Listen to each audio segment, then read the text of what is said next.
I blocked my husband's number before boarding that plane. 7 days later, I unblocked it, expecting panic and anger. Instead, I found nothing. No calls, no texts, just an empty house, and a goodbye letter that destroyed me forever. If you've ever wondered how one selfish choice can incinerate an entire life, stay with me. This is my confession, my regret, and the price I paid for chasing a fantasy. Hit that like button if you believe actions have consequences. And subscribe because stories like mine need to be heard as warnings. I told myself it was harmless. Just 1 week, one tiny escape from the monotony that had swallowed my marriage whole. My husband James was a good man. No, he was a great man. The kind who remembered anniversaries, who fixed the leaky faucet without being asked, who kissed my forehead every single morning before work. But somewhere between year 3 and year 7, we'd become roommates. Our conversations were transactional. Did you pay the electric bill? What's for dinner? Good night. The spark had died, and I felt invisible in my own home. That's when Andrew messaged me. My ex from college, the one who used to make my heart race, who took risks, who lived like every day was an adventure. His message was simple. Been thinking about you. Miss the way we used to laugh? I should have deleted it. I should have told James. Instead, I replied. Within 2 weeks, Andrew had convinced me to meet him for a trip. Just as friends, he said, though we both knew that was a lie.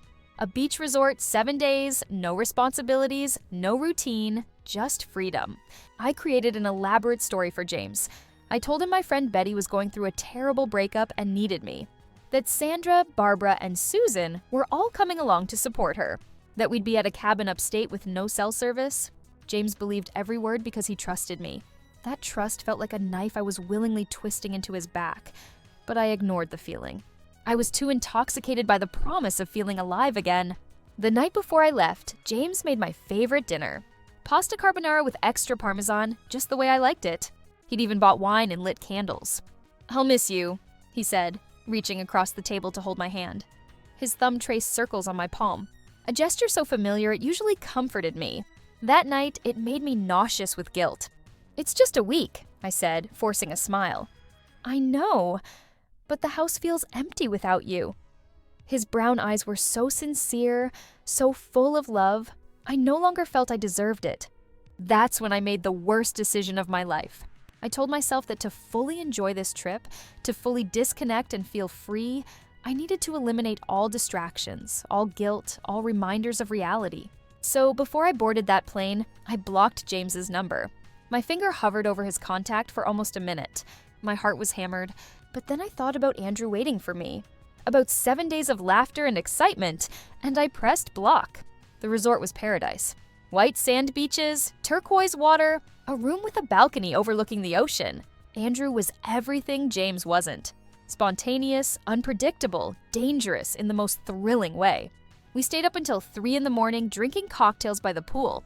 We danced in clubs where the music was so loud I couldn't hear my own thoughts. We kissed under the stars. And for those stolen moments, I convinced myself I was happy. But guilt is a persistent companion. Every night after Andrew fell asleep, I'd lie awake staring at the ceiling. I'd think about James alone in our house. I'd wonder if he'd tried to call, if he was worried, if he missed me. Then I'd remember that I'd blocked him, that he had no way to reach me, and the guilt would squeeze my chest so tight I could barely breathe. I'd reach for my phone, my finger hovering over the settings where I could unblock him. But fear stopped me. Fear that if I saw his messages, his concern, his love, I wouldn't be able to continue the fantasy, so I'd turn my phone face down and force myself to sleep. By day 5, Andrew started talking about us having a future together. "You're not happy with him," he said as we walked along the beach. "I can tell. You deserve passion, Jennifer. You deserve to feel alive." His words should have thrilled me. Instead, they made me feel sick because the truth was, I wasn't unhappy with James. I was bored. And boredom isn't a reason to destroy someone who loves you. But I'd come this far. I'd already betrayed him. What difference would 2 more days make? On the final night, Andrew and I had dinner at an expensive restaurant overlooking the water. He ordered champagne and toasted to new beginnings. I smiled and clinked my glass against his. But inside, dread was building like a storm. I knew I had to go home. I knew I had to face James. And somewhere deep down, I knew nothing would ever be the same. The plane ride home felt like traveling toward my own execution. My stomach churned. My hands trembled.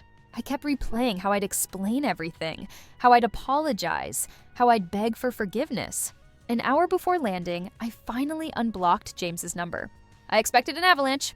50 missed calls, desperate voicemails, angry texts demanding to know where I was, if I was safe, why I disappeared. But when my phone finished loading, there was nothing.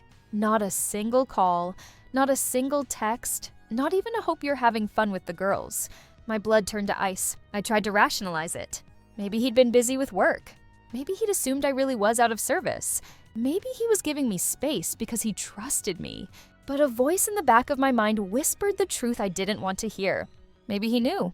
I took a cab home from the airport, my heart pounding harder with each passing mile.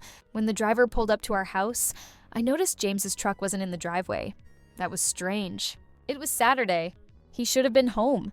I paid the driver and walked to the front door with my suitcase rolling behind me. The key turned in the lock like always, but when I stepped inside, everything felt wrong. The house was too quiet. Not the peaceful quiet of a lazy weekend morning, but the hollow quiet of abandonment. "James," I called out. My voice echoed back at me. I walked through the living room. His reading glasses weren't on the coffee table. The book he'd been reading was gone. I moved to the kitchen, and that's when I saw it. An envelope on the counter. My name is written in James's careful handwriting. My hands shook so violently I could barely open it. The paper inside was crisp, and the words were written in blue ink, each letter perfectly formed. "Jennifer, I don't know where you went or why you shut me out, but your silence told me everything I needed to know. A husband should never have to beg for a place in his wife's life.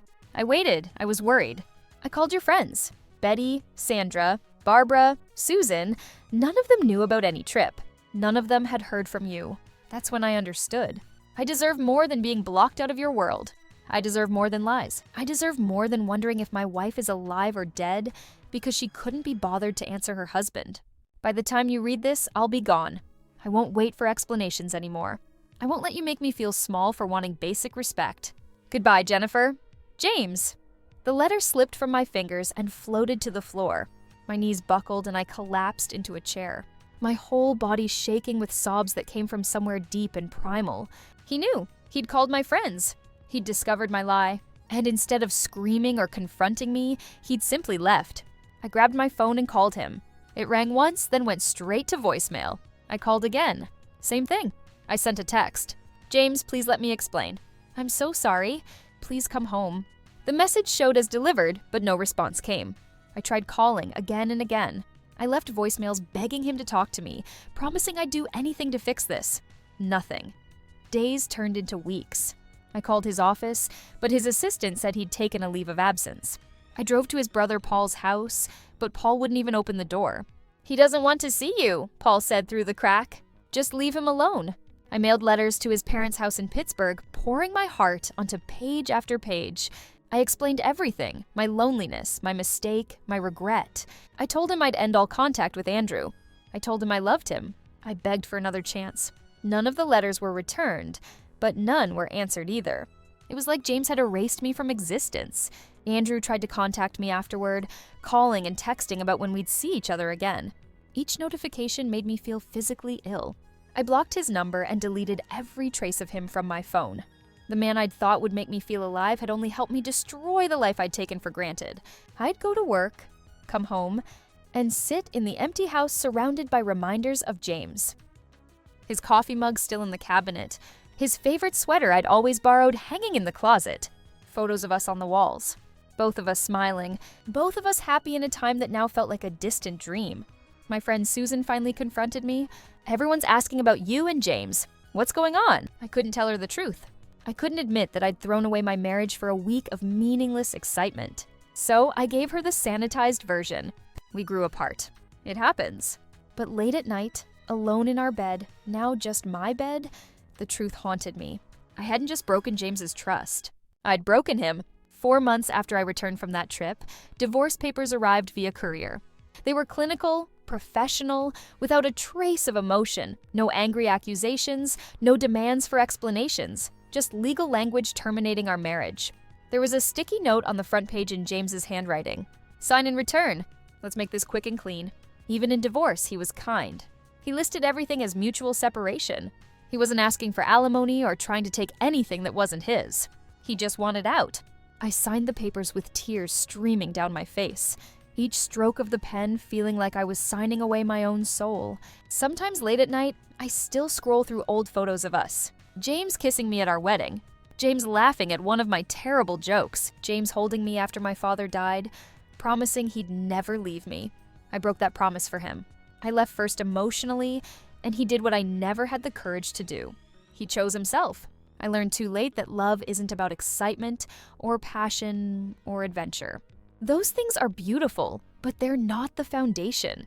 Love is about loyalty, respect, trust, the quiet, steady comfort of knowing someone will be there even when things get boring. I had all of that with James, and I traded it for a fantasy that evaporated the moment I stepped back into reality. Now I live with the ghost of a marriage I destroyed. I blocked my husband for 7 days because I didn't want him to interrupt my affair. He blocked me from his life forever because he finally realized he deserved better. And he was absolutely right. If this story hit you hard, leave a comment telling me what you'd do in James's position. Would you have left too, or would you have fought for the marriage? Hit subscribe for more real stories about consequences, justice, and the moments that change everything. Remember, the choices we make in private define who we are in public. Thanks for listening.